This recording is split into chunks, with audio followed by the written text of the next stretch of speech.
So many people in this world today have difficulty forgiving others for what was done to them. If you are one of those people, what I will reveal to you today will change the way you think about forgiveness forever. First, I want you to consider the many times you sinned and made mistakes and committed wicked deeds against others. You may feel bad about these things, but don't you want to be forgiven for them? Of course you do. Who does not want mercy? Next, consider the many times you have cried out to God and said, "Please forgive me." God in His great mercy forgave you and did not hold the sins against you.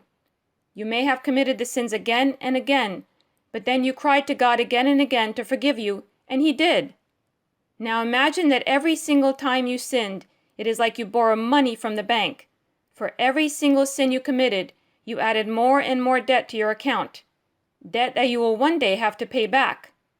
At this point in your life, you may have accumulated a lot of debt. Let's say you have $1 million of debt.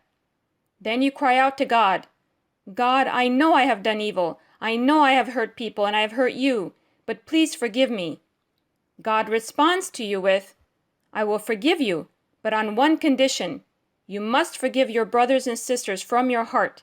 If you do not forgive them, I will not forgive you." In fact, that is exactly what God says in the Bible. Then the master called the servant in. "You wicked servant," he said, "I canceled all that debt of yours because you begged me to. Shouldn't you have had mercy on your fellow servant, just as I had on you?" In anger, his master handed him over to the jailers to be tortured until he should pay back all he owed. This is how my heavenly Father will treat each of you, unless you forgive your brother and sister from your heart. Wow, you may say, that is a hard saying. Really? Think about this. Your debt is $1 million and you want it forgiven.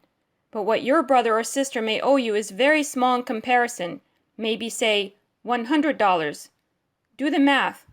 How does getting forgiven for $1 million of debt compare to $100 of debt your brother or sister owes you? It does not even come close. So, my friend, don't you see that it is enlightened self-interest for you to forgive your brother and sister? Not only that, if you truly want revenge over your foes, do this.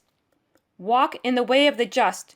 This will give you vengeance over your enemies because they will be grieved by your good character and your good name, and they will mourn when they hear a good report about you. But if you do ugly deeds, your enemies will rejoice in your dishonor and shame, and in this way, they will be taking revenge on you. The Bible explains this in an even more powerful way. If your enemy is hungry, give him food to eat. If he is thirsty, give him water to drink. In doing this, you will heap burning coals on his head, and the Lord will reward you. God is just. He sees your deeds, just as He sees theirs. And if you forgive them, God will judge in your favor and punish those who hurt you.